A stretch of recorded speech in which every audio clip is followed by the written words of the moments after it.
भारत और पाकिस्तान के बीच आज क्रिकेट विश्व कप का हाई वोल्टेज मैच खेला जा रहा है। ये मुकाबला सिर्फ एक खेल ही नहीं बल्कि दोनों देशों के प्रशंसकों के लिए गर्व और जोश का प्रतीक है। दोनों टीमों के प्रशंसक पूरी दुनिया में इस मैच का बेसब्री से इंतजार कर रहे थे। भारत के स्टार खिलाड़ी विराट कोहली और पाकिस्तान के बाबर आजम का सामना क्रिकेट प्रेमियों के बीच चर्चा का मुख्य विषय बना हुआ है। खिलाड़ियों और दर्शकों का जोश देखते ही बनता है। इसरो का महत्वाकांक्षी चंद्रयान-3 मिशन चांद की सतह पर अपनी जगह बनाने के करीब पहुंच रहा है। यह मिशन भारतीय अंतरिक्ष विज्ञान के लिए एक ऐतिहासिक उपलब्धि है। इसरो के वैज्ञानिक पूरी मेहनत और ध्यान के साथ चंद्रयान की यात्रा को नियंत्रित कर रहे हैं। अनुमान लगाया जा रहा है कि चंद्रयान जल्द ही चांद की सतह पर उतर सकता है। ये सफलता भारत को अंतरिक्ष में एक नई ऊंचाई पर पहुँचाएगी। भारतीय शेयर बाजार में आज का दिन उतार चढ़ाव से भरा रहा। सेंसेक्स और निफ्टी में कई बार उछाल और गिरावट देखी गई। इस आर्थिक अस्थिरता के पीछे वैश्विक बाजार में चल रही मंदी और अमेरिकी फेडरल रिजर्व की ब्याज दरों में बढ़ोतरी का बड़ा योगदान है। निवेशक इस अनिश्चितता के चलते कहीं मुनाफा उठा रहे हैं तो कहीं भारी नुकसान सह रहे हैं। विशेषज्ञों का मानना है कि आने वाले कुछ दिनों तक यह अस्थिरता बनी रह सकती है।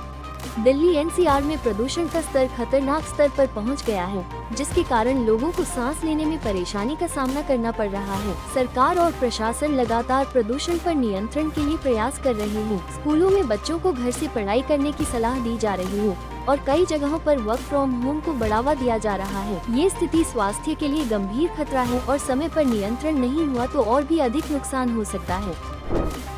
प्रधानमंत्री नरेंद्र मोदी ने देश की नई संसद का उद्घाटन किया है। इस भवन का निर्माण आधुनिक तकनीक और सुविधाओं से लैस है। इसमें भारत की सांस्कृतिक धरोहर को भी उकेरा गया है। यह नया भवन न सिर्फ भारत के लोकतंत्र का प्रतीक है बल्कि देश की तरक्की की एक नई दिशा भी दिखाता है। उद्घाटन समारोह में देश विदेश से कई गणमान्य लोग मौजूद रहे और इस मौके पर जनता में खासा उत्साह देखने को मिला।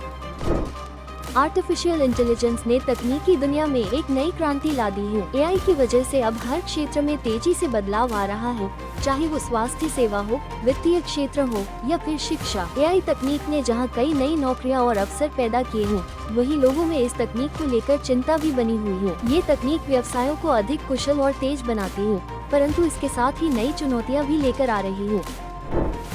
सोने की कीमतों में आज अचानक भारी उछाल देखने को मिला है। इस वृद्धि का कारण वैश्विक बाजार में आर्थिक अस्थिरता और डॉलर के मुकाबले रुपये की गिरावट को बताया जा रहा है। निवेशकों के लिए सोने में निवेश करने का ये सही समय है, लेकिन आम जनता के लिए यह महंगाई का संकेत भी हो सकता है। इस बढ़ोतरी से सोने के बाजार में हलचल मची हुई है और लोग भविष्य में और वृद्धि की उम्मीद कर रहे हैं।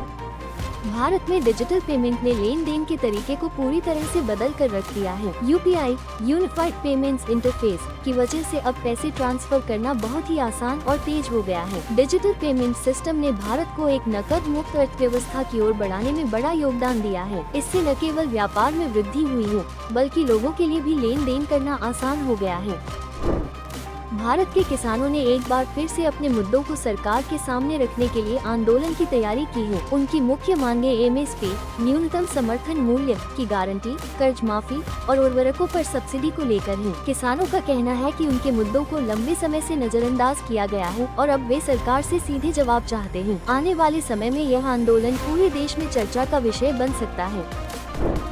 इंडियन प्रीमियर लीग आईपीएल 2024 के सीजन के लिए खिलाड़ियों की नीलामी शुरू हो गई है। सभी टीमों में अपनी पसंद के खिलाड़ियों को लेने का जोश साफ देखा जा सकता है। इस बार की नीलामी में कई नए खिलाड़ियों के शामिल होने की संभावना है, जो टीमें अपने प्रदर्शन को और बेहतर बनाना चाहती हैं। क्रिकेट प्रेमियों के लिए यह एक रोमांचक मौका है, क्योंकि वे अपनी पसंदीदा टीमों को मजबूत होते हुए देख रहे हैं।